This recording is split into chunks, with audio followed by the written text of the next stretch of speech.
about needs? Things that I can't live without, like water, for example. True. So we have two types of needs: physiological needs, which are spiritual needs, and material needs. Exactly.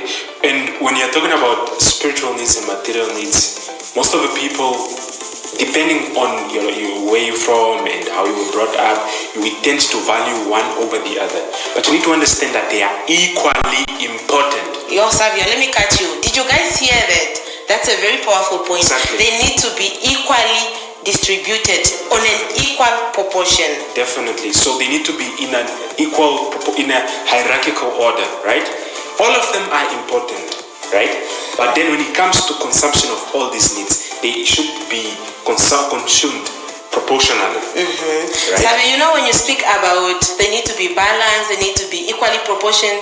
Now you're reminding me of school. If you did accounting, you remember a balance sheet. It needs to balance. So this is what we are telling you today. This needs to be balanced in order for life to be easier. Exactly. Now, speaking about material needs, we are speaking about water, we are speaking about clothing, we are speaking about shelter.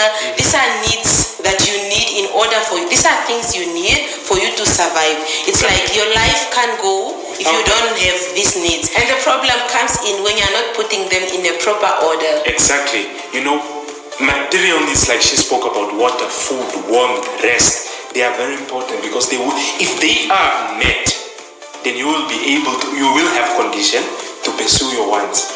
Because if you have food, if you have warmth, if you have rest, you will be able to go to your job and perform, so that your job you get paid, then you go buy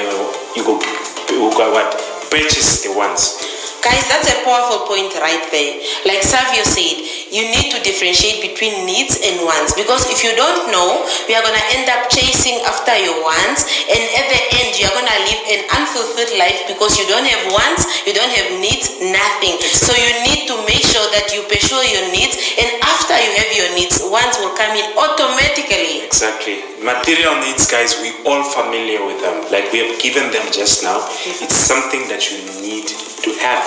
It's a need. You can't live without them. Then we have spiritual needs, right?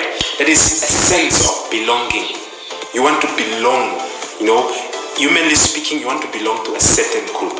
It's a sense of belonging. Everyone wants to belong somewhere. Everyone wants to be loved. They want to be in a safer place, to feel taken care of. So this is one of a need that we cannot live without. We can't neglect this need, because if we do, we are going to end up again, like we told you before, with an unsatisfied life. Exactly. And sense of belonging, everybody has that. You know, everybody pursues that as a sense of belonging. Everybody pursues a sense of being loved, taken care of, a sense of security, protection. Everybody does that. Problem is that many people search these needs in wrong places,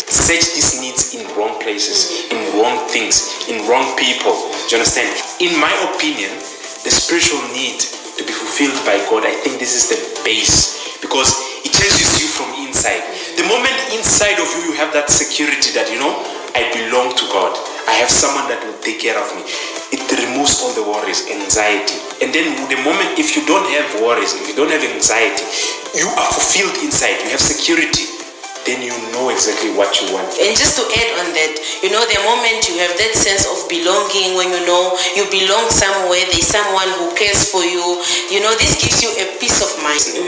We're mostly aware of the material needs, but we don't know that we need someone to care for us. We need someone to love. We need someone to love us and also to love that person. We need to be respected. We need to, all these are needs that many people are not aware of. And if you find yourself in such a situation, please visit us anywhere in this country where you find a YPG, and we will explain more with regard to this issue, because it's something many of you don't know this, but this is a need to excel, a need to explore yourself, a need to live to a full potential. And many times you find yourself in a job that doesn't allow you to, you know, excel because of the given circumstances. Then you are not happy because you are not living fully. Do you understand? You are not exploring all your abilities. Yes, it's like you are limited to something. Exactly. You know you have abilities, you can do more, but you can't. Exactly. You don't have that freedom because you are limited to a certain point. Because of the job you are in. And this is a need that needs to be met. And if you find yourself having such a predicament, then you need to take action, because you'll not be happy if this need is not met. Self-actualization. You need to, live to the fullest. You need to live according to your full potential. To reach your goals, Exactly. to reach whatever it is that you said, no, I'm gonna do this. It only flies around the cage. But do you think it's happy being in the cage? No, because it can go out, it can do more, exactly. It can fly, but it's limited to this cage. So this is how your life is when you don't know your potential, Exactly. when you don't live your life to the full. It's like you are in a circle. You can't go out, you step out, you can't. Exactly. Talking about needs and want, there is a pyramid about this hierarchical order of needs and wants by a psychologist from Russia. His name is